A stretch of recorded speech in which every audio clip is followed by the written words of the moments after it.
Hello students. आज मैं अपने चैनल सब कुछ सीखा है MMJ के माध्यम से आप लोगों को क्लास 9 NCERT का प्रश्नावली 1.1 यानी एक्सरसाइज 1.1 का कुछ क्वेश्चन का सॉल्यूशन आप लोगों के बीच लाया हूँ। तो आइए इसे सीखते हैं। तो सबसे पहला क्वेश्चन है, क्या शून्य एक परिमेय संख्या है? क्या इसे आप P/Q के रूप में लिख सकते हैं, जहाँ P और Q पूर्णांक है और Q = 0 नहीं है? तो आइए ये एक्सरसाइज 1.1 का सॉल्यूशन करता हूँ। तो शून्य एक परिमेय संख्या है। आप लोगों को कैसा लगता है शून्य क्या है? शून्य एक होल नंबर है, पूर्ण संख्या है, और शून्य परिमेय संख्या कैसे हो सकता है? तो आइए आप लोगों को समझाते हैं। क्वेश्चन नंबर 1 में सबसे पहले लिख देना, क्या शून्य एक परिमेय संख्या है? तो लिखना है हाँ, शून्य एक परिमेय संख्या है। शून्य एक परिमेय संख्या है।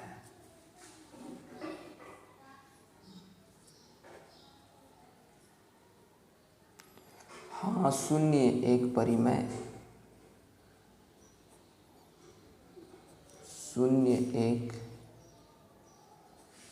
परिमेय संख्या है। क्योंकि हम 0/1 लिख सकते हैं, 0/2 लिख सकते हैं, 0/3 लिख सकते हैं, 0/4 लिख सकते हैं। जहाँ 1 जो है हमारा, वो जो 1 है वो क्या है? एक ऋण पूर्णांक है। 1 जो है वो क्या है? एक ऋण पूर्णांक है। आइए दूसरा क्वेश्चन का सॉल्यूशन करते हैं। कहा दूसरा क्वेश्चन में कह रहा है 3 और 4 के बीच 6 परिमेय संख्या ज्ञात करना। 3 और 4 के बीच में निकालना है। 3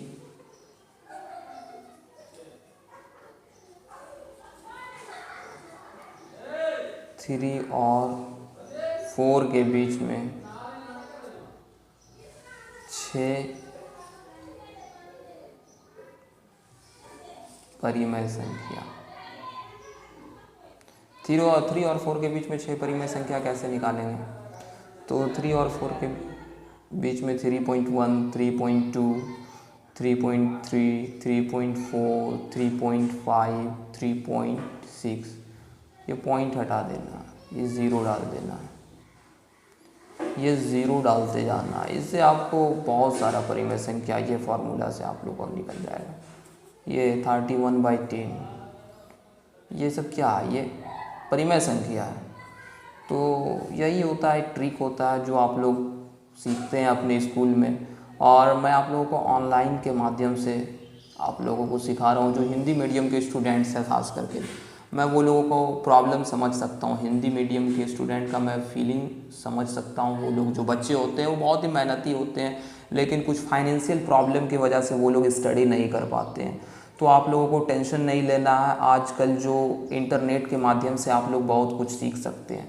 आइए थर्ड नंबर क्वेश्चन देखते हैं। 3/5 और 4/5 के बीच 5 परिमेय संख्या लिखना है। 3/5 और 4/5 के बीच 5 परिमेय संख्या ज्ञात करना है। तो आइए निकालते हैं 3/5 और 4/5 के बीच 5 परिमेय संख्या। तो ये क्वेश्चन है 3/5 और 4/5 और 4/5। 3/5 और 4/5 के बीच में 5 परिमेय संख्या कैसे निकालिएगा? तो ये भी बहुत इजी है। 3/5 को ऊपर नीचे 2 से मल्टीप्लाई कर दीजिए, यहाँ 3 से कर दीजिए, यहाँ 4 से कर दीजिए, यहाँ ऊपर नीचे 5 से कर दीजिए, यहाँ ऊपर नीचे 6 से कर दीजिए। यहाँ क्या हो गया? 3 दूनी 6, 5 दूनी 10, 3 तिया 9, 5 तिया 15, 3 चौके 12, 5 चौके 20, और ये हमारा क्या हो गया? 5 तिया 15, 5 25, 6 तिया 18, 6 पंचे 30। ये सब जो हमारा परिमेय संख्या है स्टूडेंट्स, ये टोटल हमारा क्या है? परिमेय संख्या है। तो अब आप लोगों को समझ में आ चुका होगा कि परिमेय संख्या निकालते कैसे हैं।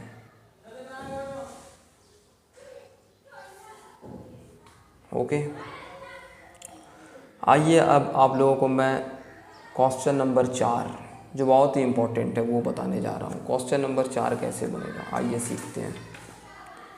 तो यहाँ बुक में जैसा कि आप लोग देख रहे हैं कि प्रत्येक प्राकृत संख्या एक पूर्ण संख्या होती है। प्रत्येक प्राकृत संख्या एक पूर्ण संख्या होती है।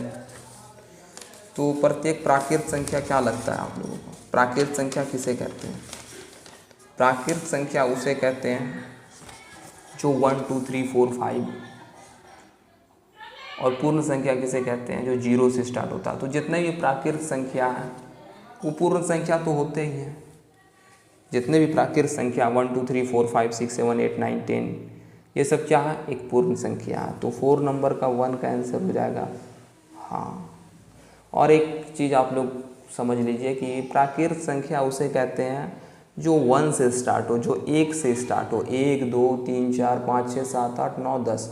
और पूर्ण संख्या उसे कहते हैं जो 0 से स्टार्ट हो। प्राकृत संख्या को इंग्लिश में नेचुरल नंबर कहते हैं और पूर्ण संख्या को इंग्लिश में होल नंबर कहते हैं। तो आइए 4 नंबर क्वेश्चन का दूसरा बनाते हैं। प्रत्येक पूर्णांक एक पूर्ण संख्या होती है। तो प्रत्येक पूर्णांक एक पूर्ण संख्या होती है। तो पूर्णांक किसे कहते हैं? पूर्णांक 1/2। पूर्णांक किसे कहते हैं? माइनस से जो स्टार्ट होता है, जो प्लस से स्टार्ट होता है, ये सब क्या है? जैसे 1 2 3 4 5 -2 -3 -4, ये सब क्या है? ये सब पूर्णांक है। तो ये असत्य है। उदाहरण के लिए -4 एक पूर्ण संख्या नहीं हो सकती है। -4 इसमें लिख देना है असत्य, क्योंकि -4 एक पूर्ण संख्या नहीं हो सकती है। एक पूर्ण संख्या नहीं हो सकती है। पूर्णांक किसे कहते हैं? आइए समझते हैं। पूर्णांक जो होता है, जिसे इंग्लिश में इंटीजर्स कहते हैं, ये -2 -3 -4, ये अनंत तक, ये फिर 0 1 2 3, ये अनंत तक, ये पूर्णांक कहलाता है। और पूर्ण संख्या किसे कहते हैं? पूर्ण संख्या जो 0 से स्टार्ट हो, 0 1 2 3 4, ये अनंत तक, ये पूर्ण संख्या होते हैं। तो इसमें कह रहा था प्रत्येक पूर्णांक एक पूर्ण संख्या होती है। तो प्रत्येक पूर्णांक कभी भी पूर्ण संख्या नहीं हो सकती है। कोई भी इंटीजर्स कभी भी होल नंबर नहीं बन सकता। प्रत्येक एनी वन इंटीजर्स, जैसे मान लीजिए -5 एक इंटीजर है, एक पूर्णांक है, लेकिन ये पूर्ण संख्या नहीं है, क्योंकि पूर्ण संख्या स्टार्ट ही होती है 0 1 2 3 से। पूर्ण संख्या में माइनस यानी नेगेटिव नंबर नहीं आता है। आइए तीसरा नंबर क्वेश्चन देखते हैं। प्रत्येक परिमेय संख्या एक पूर्ण संख्या होती है। तो प्रत्येक परिमेय संख्या एक पूर्ण संख्या कभी भी नहीं हो सकती है। प्रत्येक परिमेय संख्या एक पूर्ण संख्या कभी भी नहीं हो सकती है। तो 4 का 3 नंबर में लिख देना है असत्य। ये गलत है, ये रॉन्ग है, गलत है, असत्य है। क्योंकि प्रत्येक परिमेय संख्या जो हो गया, रुको 2 मिनट रुको। प्रत्येक परिमेय संख्या एक पूर्ण संख्या होती है। तो परिमेय संख्या क्या हो गया? 1/2। 1/2 एक परिमेय संख्या है,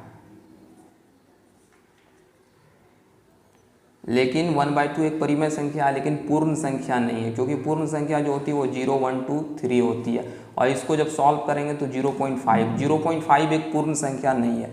तो आज का क्लास को यहीं समाप्त करते हैं। मिलते हैं नेक्स्ट वीडियो में। तब तक के लिए MMJ को दीजिए इजाज़त।